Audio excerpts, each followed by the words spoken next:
Okay, the purpose of this recording is to explain what's going on philosophically with I'm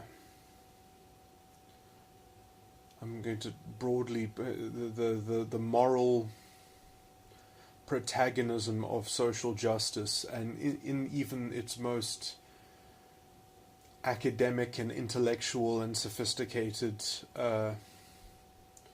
setup of itself. You know, it's a very strange ideology in some sense, because okay, well, I'm going to explain how its moral authority operates and how its philosophical grounding works. It's very hard to do because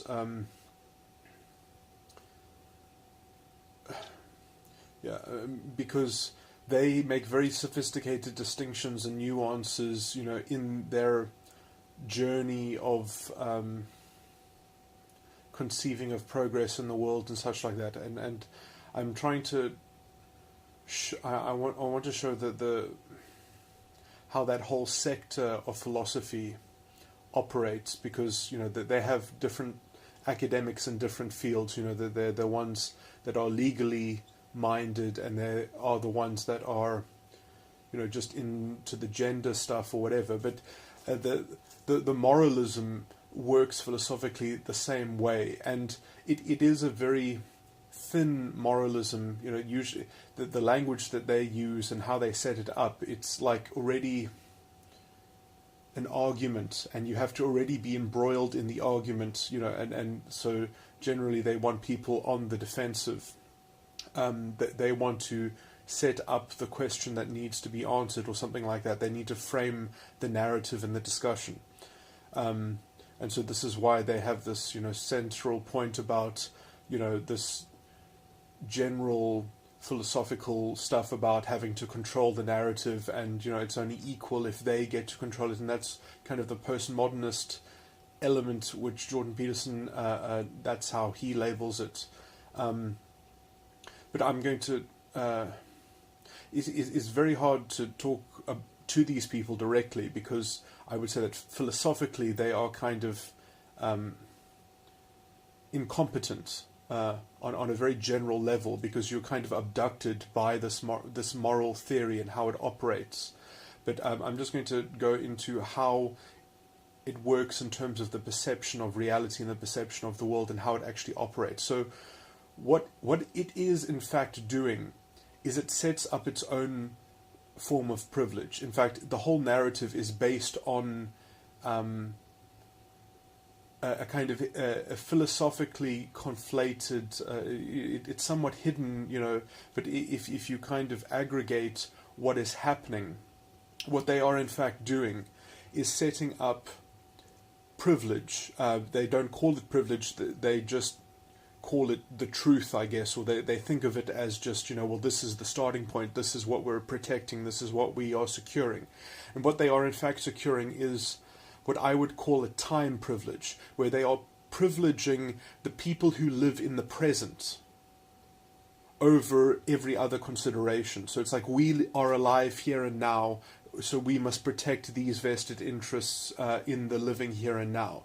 And then what they do, in order to give it a kind of objective authority over the facts about reality and the facts about identity, is that they have to refer to themselves in the present as a some kind of group noun, you know. So it's like, so this present exists in the container of identities, and that you need some kind of categorization in the present, because without a form of categorizing life in the present, you have no way to extend the ideological rhetoric and reach and the kind of the you have no way to have the moralism dictate over what should be done in the future and what should be done about the past.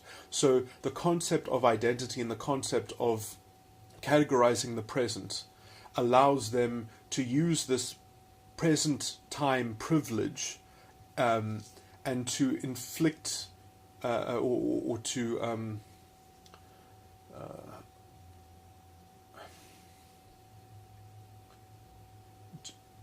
be the protagonist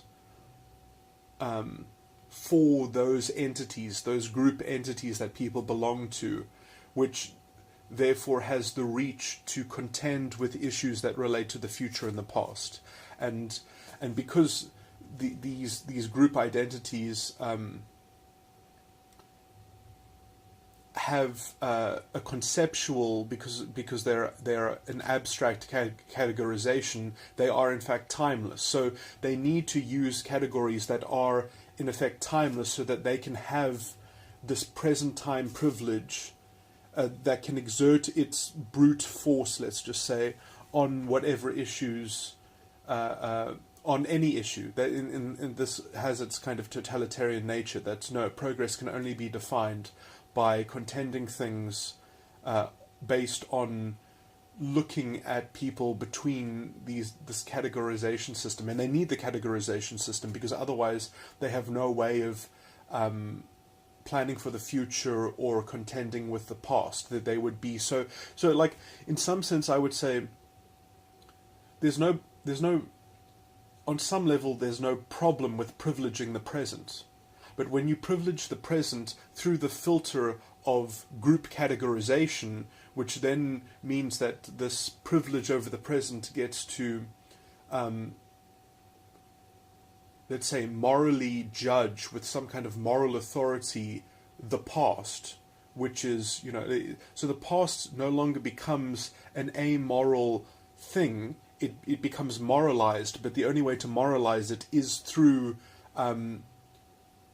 a connection between the past and present time identity. So because present time identity can be imputed to past time identity, because those categorizations correlate exactly according to the ideology, then you can do things in the present which affect the past, or create some way to manage the past. So the whole point of this is that you've got a moralism that effectively is capable of, at least within its own internal system, it's capable of doing something about the past. And it defines progress by doing something about the past in terms of using some kind of present-day privilege in some sense. And so you can see that all their logic is based on basically creating a counter-privilege to the injustice of the past. So privilege is actually its solution to the problem. It's just an ideological privilege which is made to symmetrically balance out the damage of the past in unjust privilege. So it's like more privilege in the other direction will cancel it out. It just takes some common sense thinking about the present when you realize that actually to put out a fire, you don't add more fire, you have to use something else. So, already it's very simplified in its thinking. It's very narrow in its narrative, that the idea that if you can just balance things between these identity factions. So, it is hopeless in some sense because, well, it's not hopeless unless you're a fascist, essentially, because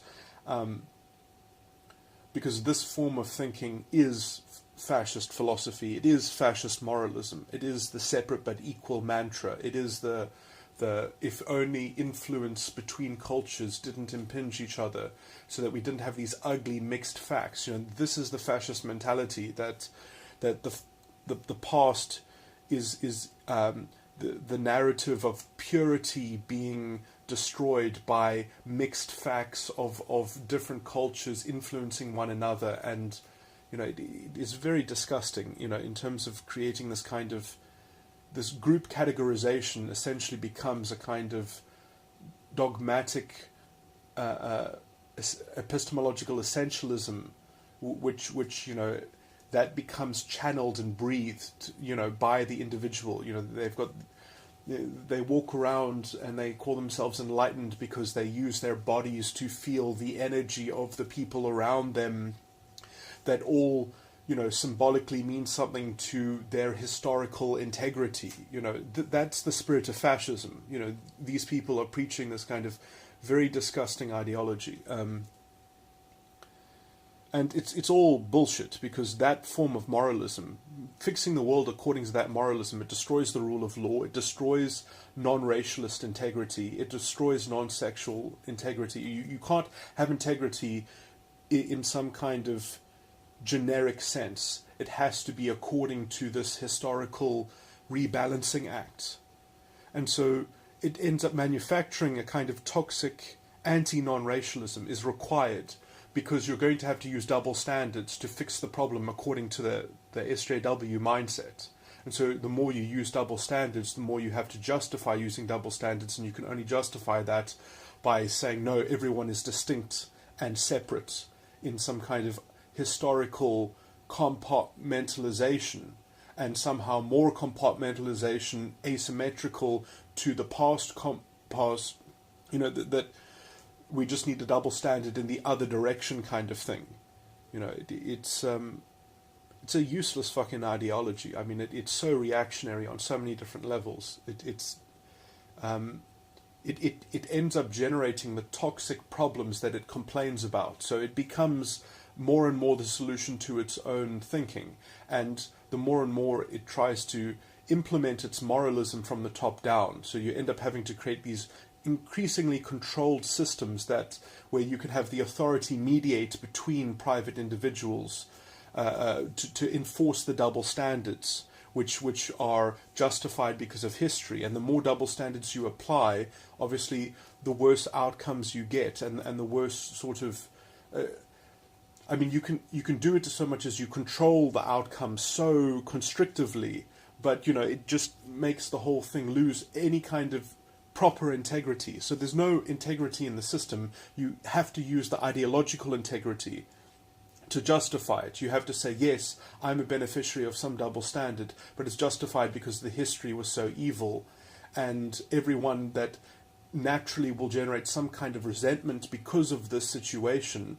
because if the situation especially is done in a way to not compensate for itself, if it's done in the most kind of, well, yes, it's a double standard, and yes, it leads to problems, but those problems are part of the solution, and it's kind of done with this the sadistically edged, you can see this in the proponents of this ideology. They love the social politics of it. They love, it's some personality styles are they love that kind of sadistically edged. It's almost like a borderline personality trait.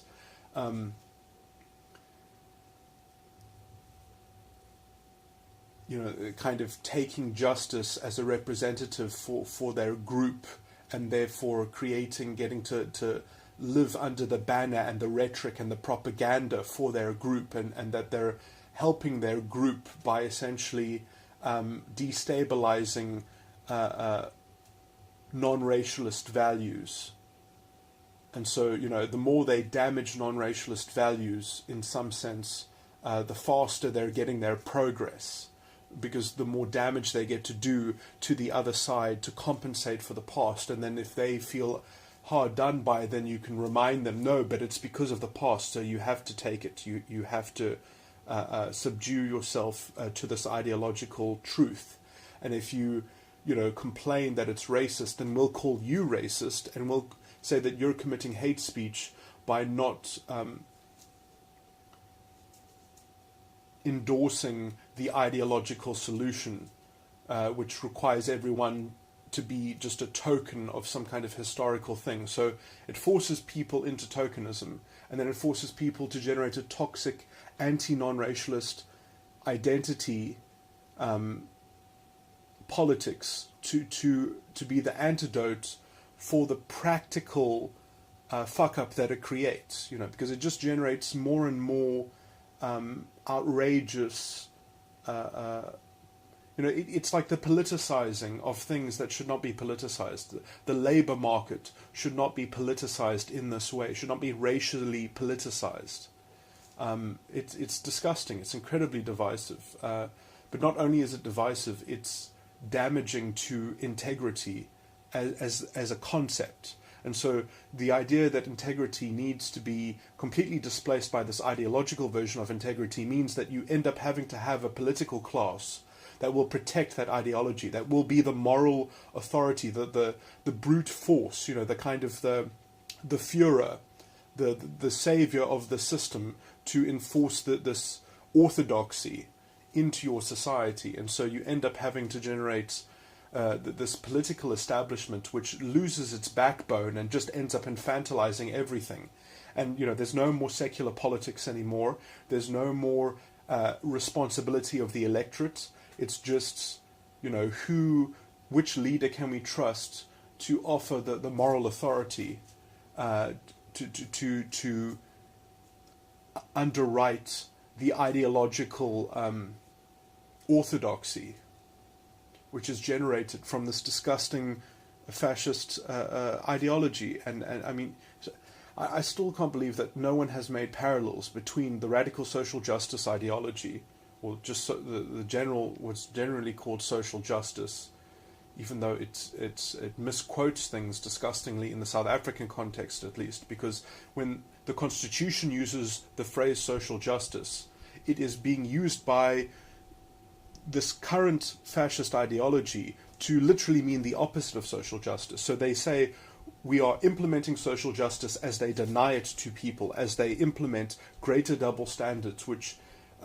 just have to keep on being increased because it's such a failed solution. It's such a artificial shortcut that it ends up having to just generate more and more of the ludicrous doubling down of the same failed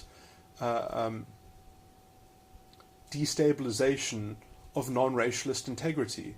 The whole point of affirmative action is to get into a position where you are generating non-racialist integrity. So the kind of intervention that affirmative action calls for is not to mediate between people, but to create a bridge between people, to create the right support that people that are capable of crossing the bridge need to be given extra help to do so that things are connected, so that you find the right tools and the paths. You set up the pathways so that things become more connected, and you give the support for those things to be connected. You don't make mandates and coercion. You don't lower standards and have double standards. Instead, you create ancillary systems of support where you are giving extra support to people. You're not giving them the force of a mandate that forces people into essentially destabilizing economic relations to the point at which you don't have a functioning economy. You can't have a small business sector that is actually developing skills because of this kind of toxic red tape that makes it impossible to have a thriving economy that actually can employ a lot of people. Only small business can do that. Only small business, big business can,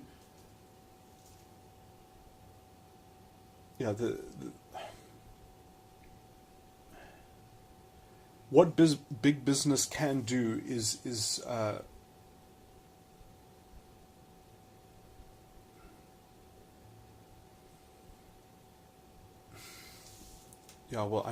in a sense, because big business now is the only functional, breathing, part of the sector that can cope with this kind of disgusting legislation. You've already kind of got the same mindset as, it's just a mill for this toxic ideology.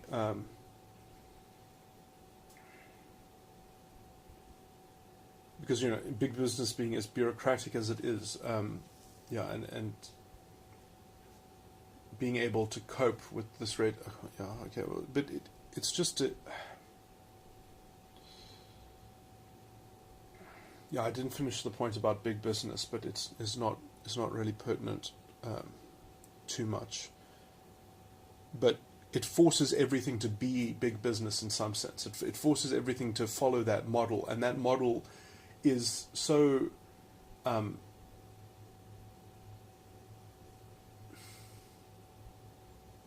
that kind of networking is not the kind of authentic networking that you get. And now even, so the networking that happens within the context of big business, therefore, takes on this disgusting politicizing the labor market, that is, and also crushing all other forms of business, because no other form of business can cope with the kind of mandates that government sets up for the kind of destabilized integrity of institutional capacity. So we've kind of hollowed out everything, and then eventually you just need to change the law to make it against the law to talk out about these sorts of political issues, to make this a hate speech issue.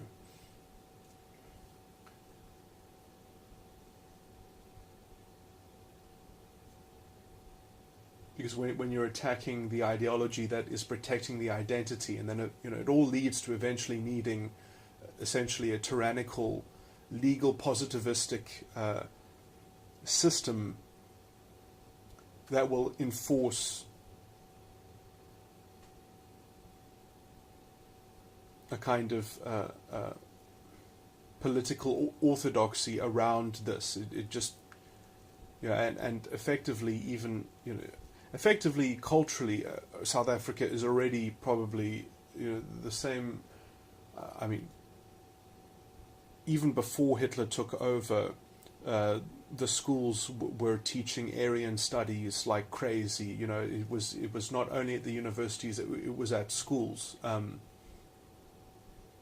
Already, we have that same level of infiltration. We've had years of now publicly undermining on public radio, undermining non-racialist values, undermining and hollowing out the Constitution, cheapening it.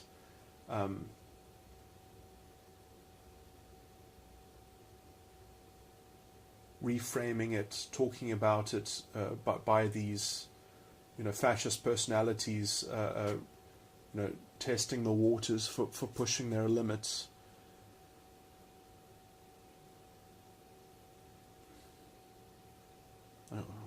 This is, I guess, a tangible example, but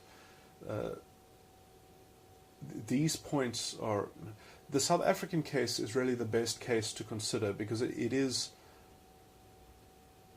the most central to it is the most extreme version of the ideological case. Like, when I see people making arguments that work against the SJWs in America, but they don't work in South Africa, that difference in finding a way to deconstruct South Africa is the most sophisticated example of this stuff that is going on.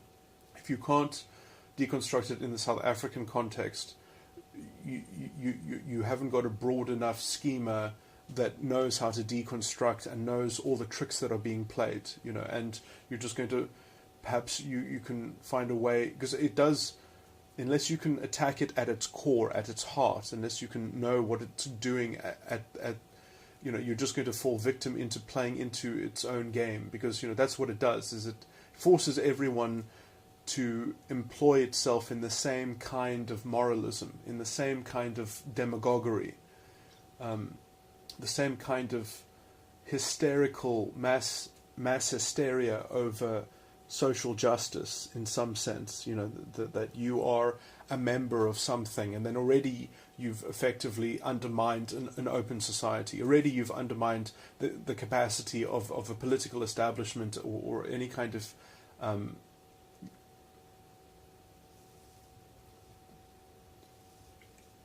of politic that doesn't have this disgusting orthodoxy, pervading it. This moral authority that needs some kind of executive, political manifestation to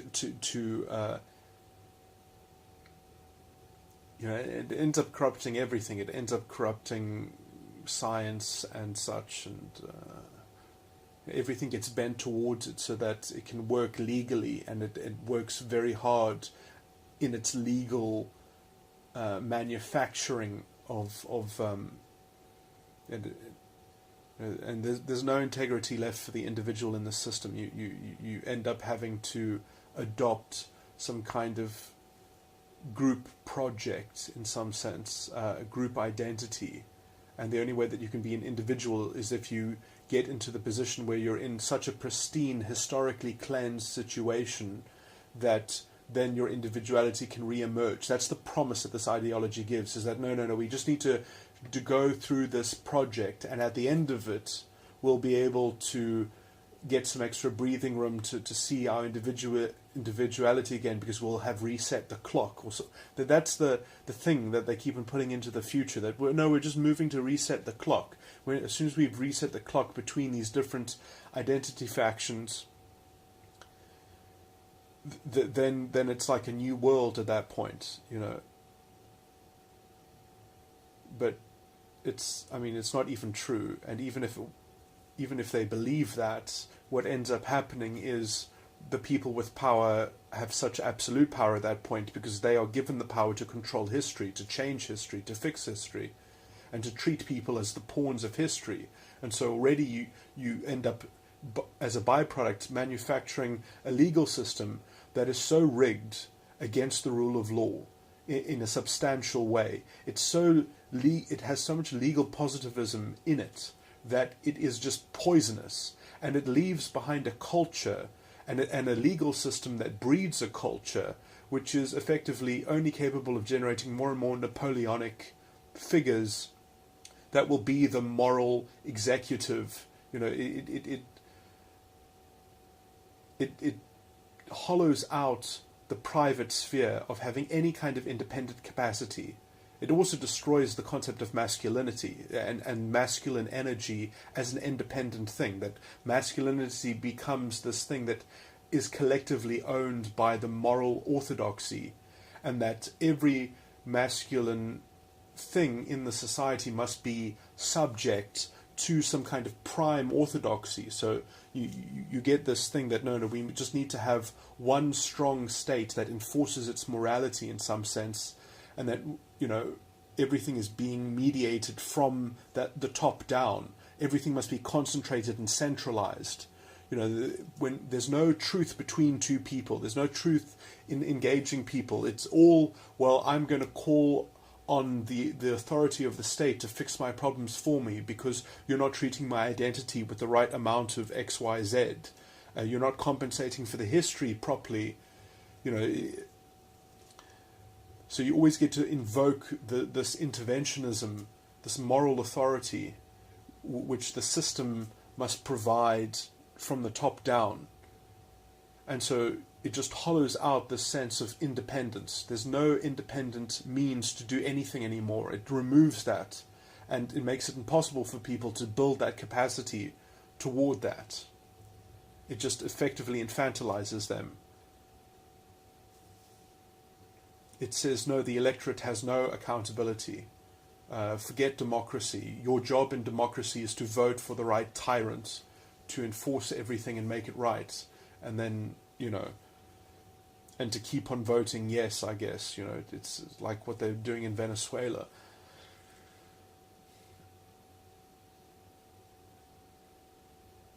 Which is what eventually happens, is when they look like that they don't have the public with them anymore, then they just effectively have stolen the state.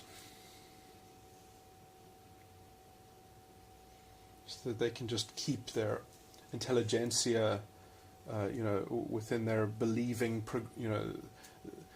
they end up being just 20% of the population. Like 40% of the population will go along with them when their rhetoric is spinning, but as soon as they actually take power and they fail in every way possible, and they create an abysmal culture of totalitarian dependency on this moral authority, and how it just doesn't deliver, and how it has to keep on manufacturing propaganda just to keep the narrative, to keep the formula alive in people's heads, because it just fails so badly when it has actual power, and because it's incapable of giving up that power, because it naturally doubles down. It naturally, when it's challenged, it naturally says, well, the reason why we're even being challenged is because we haven't been radical enough to fix the problem, to attack people that are giving us doubts about it. It has this built-in conceit and relativism in which it can just say it is the only purity, that identity purity is the only way, that this kind of toxic racialism just needs to be committed to in order to give you a solution. So it just gets more and more fascistic, essentially, in its rhetoric.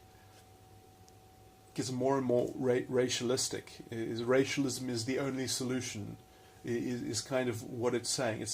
And then it hypocritically says, no, but we're doing this because we want to get to a state in which, well, actually it's not even so clear about that. I would say it's, if it was honest about it, where it's heading, it would have to say, well, we want separate but equal development, because how the hell are we even going to get along with one another if we are essentially different? How is that ever going to be stable? How is that ever going to work? This idea that their rainbow Hitler is going to be able to mediate perfectly between everything all the time. It's going to set up such a well-controlled system that every complaint is going to be able... obviously every complaint cannot be dealt with. Only the complaints of one identity will be able to win out. It'll have to keep on getting more and more expedient, where, especially when it loses the excuse of not having power, because when it takes all the power for itself and when it has a full amount of control, then it's got no more excuse at that point. Then it has to use human sacrifice to justify itself. It has to find a scapegoat. The whole thing is scapegoating. All it does is scapegoat, but it will have to ritualize it to keep it up. This is probably what the Mayan civilization was degenerating and imploding from, with their daily human sacrifices. It's this ideology.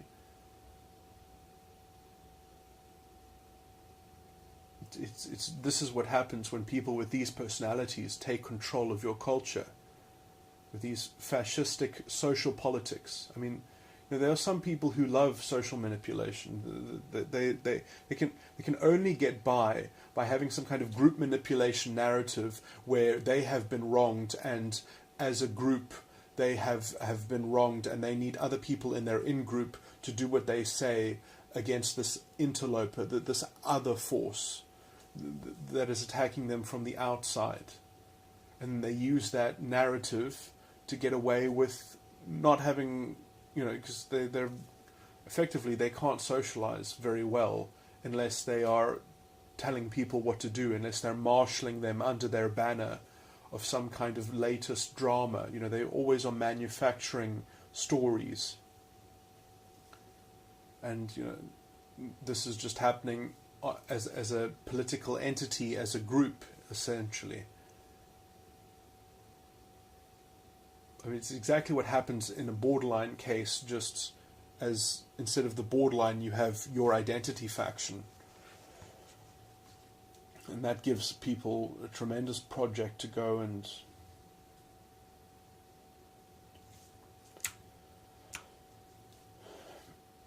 that saga will never end, perpetuating that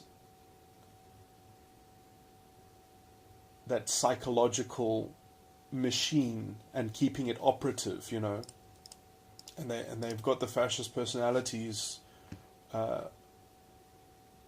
in line. They've already got their intelligentsia all set up, already pumping out their propaganda on the radio. They've got their journalists who believe in this stuff.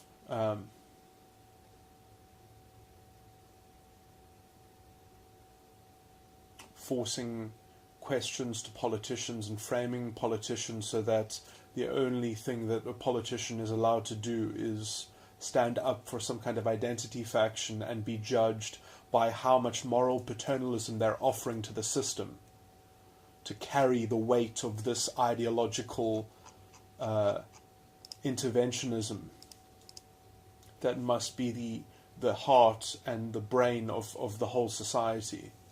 It ends up being a kind of a runaway civilization, which even if people realize and see through it, it's too late, because then you've already set up the tyrants and the demagogues who have already got their hand into controlling the legal system, that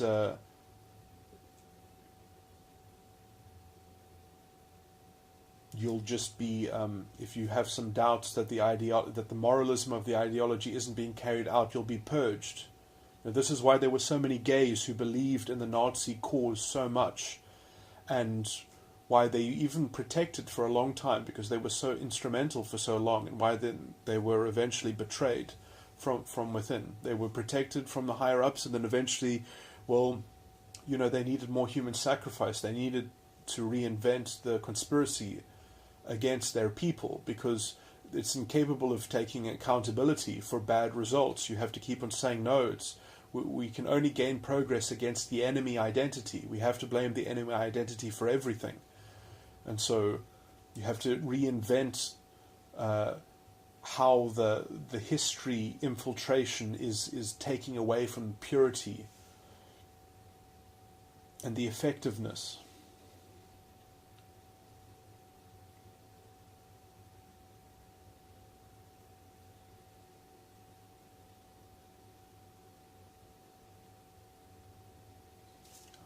I guess it was a bit rough, but that's basically all the thinking on how it operates.